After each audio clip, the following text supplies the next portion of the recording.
What is up, my people? I'm often asked, how do you partner with real estate investors for every one of your house flips? We've done this over 200 times, and I'm going to tell you exactly how we use private money lenders for every house we do.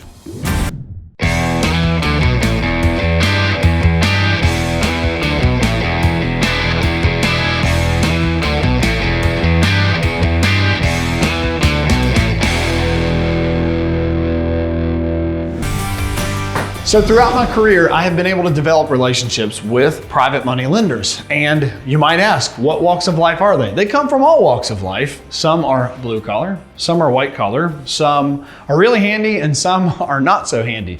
Some have done real estate and some have never been involved. But I have found there's two commonalities with this type of person that we work with.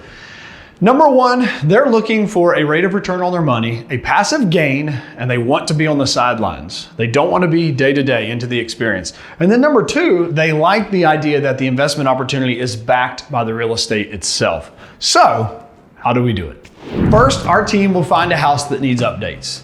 This is when we start negotiating with the seller to agree on a purchase price. We start looking at what does the house need in updates and what does our renovation budget need to be. So at this point, we've got a purchase contract, we've got a renovation budget. This is when we generally reach out to our investor partners to give them the idea that we have a new opportunity to partner with us on. We're gonna start talking about what does the partnership look like? How much money do we need in this investment to cover the purchase and the renovation? What can the rate of return be? And how does this deal work? And if we've agreed that this is a good partnership, that's when we notify our title company and we proceed forward with the closing process. At this point, we're waiting on the title process. The title company has initiated their title search. They're looking for unrecorded liens or anything that may cloud the title. And once they have clear title, they'll notify us. We'll reach out to the investors and tell them that we have clear to close. And this closing is where the investor has a secured interest in the property given to them. This is what protects their money. So, how does that happen? At the closing, there is a stack of documents that are signed, mostly by me, but they're part of the title process, part of the deed preparation, proration of taxes, transfer forms, but there are some very powerful documents that are signed in that closing that are for the investor, and that's what we're going to talk about. What secures them in the deal? Well, there's two documents. Number one is called the promissory note. The promissory note is just a summation of the terms of our deal. And if you break the term out, it is a promise to pay. It's a document signed by me. The investor gets the original document. They take it with them at closing, but it summarizes the terms of our deal. So they get that. And then number two, they get what's called a deed of trust. So if you're watching this and you're in another state, some states call it a mortgage, some states call it a deed. I'm in West Virginia at the time of this video, and we have a deed state. So they get a deed of trust. Well, what is that? Well, if you follow with me and you own your own home, when you bought your home, the bank got a deed of trust on your house. You got a deed, similar to a title, they got a deed of trust. It's a recorded mortgage against the property.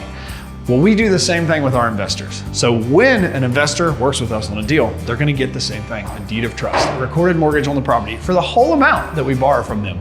And that is what secures them in the deal. So how does this protect them? We've talked about the process of giving them a recorded mortgage and giving them the security, but how does it protect them? Well, let's break this down. Say we've done the renovations, and let's fast forward to when we go to sell the home. It's beautiful, it goes on the market, it goes under contract to sell. Well, when the buyer starts the buying process of buying this home from us, they will have a title search. And what shows up in that title search? The same recorded lien that we gave that investor, and we have to pay it.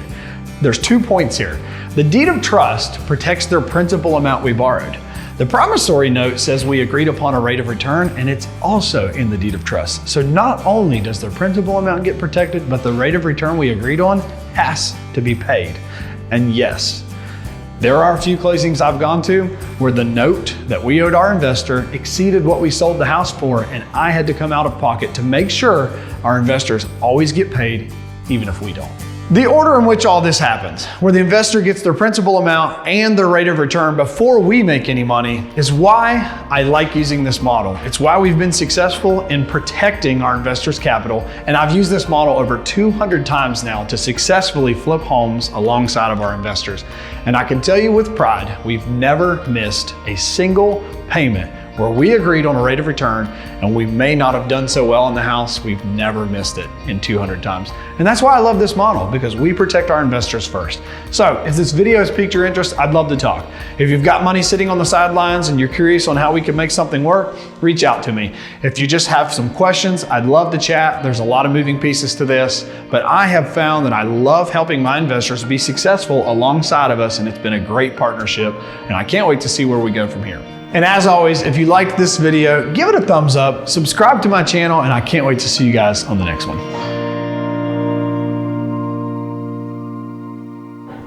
Perfect. All right, there it is.